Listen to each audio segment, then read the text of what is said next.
Tervetuloa uutisiin, tässä illan otsikot. Jag tycker man ska titta på hur Finland har gjort. Det är ju ett ganska öppet och trevligt sätt att informera om landets historia och landets kultur genom flaggdagarna. Kirjallisuusprofessorin mukaan Suomessa kerrotaan maan kulttuuriperinnöstä paremmin kuin Ruotsissa. SVT:n interaktiivisessa pakohuonepelissä yritetään pelastaa Ruotsia sieni-invaasiolta.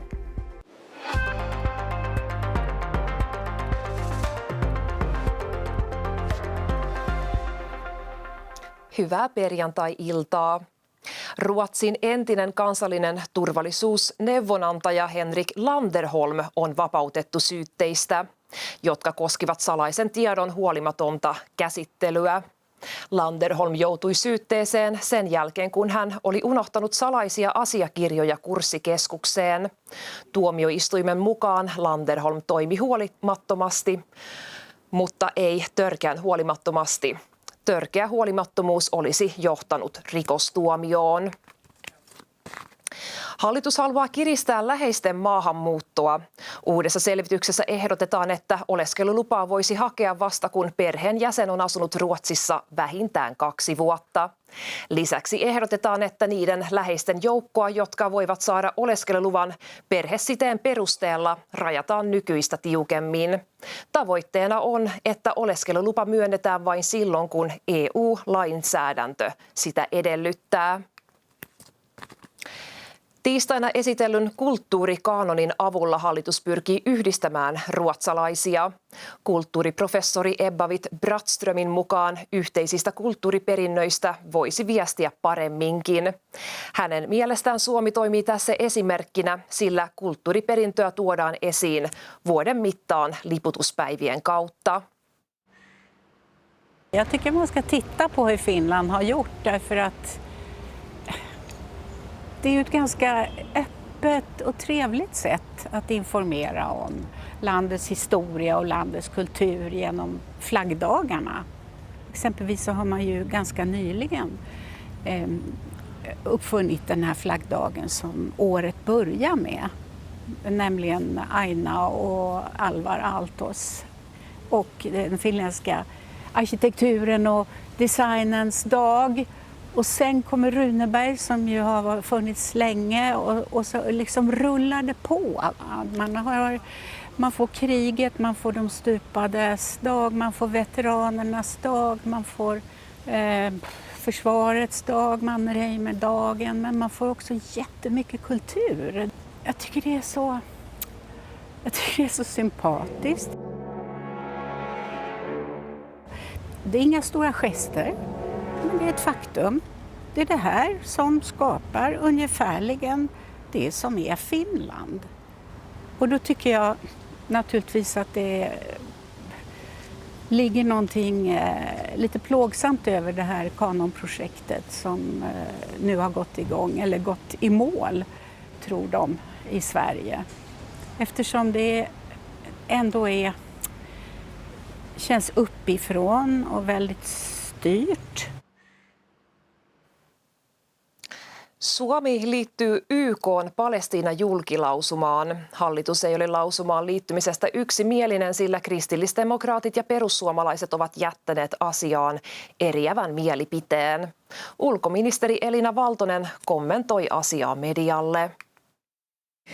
Tämä on tosiaan tämä julkilausuma niin Suomen ulko- ja turvallisuuspolitiikan selonteon mukainen, jossa tuetaan 2 valtion ratkaisua, tuetaan Palestiinan itsenäisyyttä ja itsenäistymispyrkimyksiä ja polkua kohti suvereniteettia, ja jossa toisaalta myös toivotaan, että osapuolten välille löytyy neuvotteluratkaisu, joka sitten voisi johtaa pitkäkestoisempaan rauhaan. Peter Sidlund Ponkala on valittu Ruotsin suomalaisten keskusliiton uudeksi toiminnanjohtajaksi. Hän on aiemmin työskennellyt vähemmistöasioiden parissa muun muassa Tukholman kaupungin strategina ja RFSL:n puheenjohtajana. Ja haluaa nyt uudistaa sekä kehittää Ruotsin suomalaista järjestökenttää. Uuteen rooliinsa hän astuu marraskuun alussa. Sunnuntai-iltana SVT:llä nähtävässä pakohuonepelissä kierretään Ruotsia etelästä pohjoiseen virtuaalisesti 3D-tekniikalla luoduissa ympäristöissä. Suorassa lähetyksessä yritetään pelastaa Ruotsin eri alueita sieni-invaasiolta. Interaktiivisessa ohjelmassa katsojat voivat sovelluksen kautta auttaa ongelmia ratkovia agentteja. Ja sitten just tämä kamera lukee kaikki nämä pikkupilkut, mitkä on täällä, niin siinä on tämmöinen laaseri. Green screenien kautta pystytään sitten niin kuin projektoimaan tuollaista tietokonegeneroitua maisemaa. Voidaan tuoda sinne paljon sellaisia unimaisia, surrealistisia elementtejä, mitä ei niin kuin pystyisi tekemään muuten oikeastaan. Ruotsi on siis jaettu tällaisiin alueisiin, joissa tämä sieni on ottanut valtaa ja alkaa vaivuttaa ihmisiä koomaan. Ja jokaisessa alueessa, zonessa on sitten oma pakohuoneensa. Ja nämä agentit, jotka menee pareittain aina näihin pakohuoneisiin, niin ne pyrkii ratkaisemaan mahdollisimman paljon siellä olevia ongelmia. Mä oon niin kuin vähän enemmän siellä taustalla, mä oon se päähenkilö tässä tarinassa. Mä oon voinut tosi huonosti.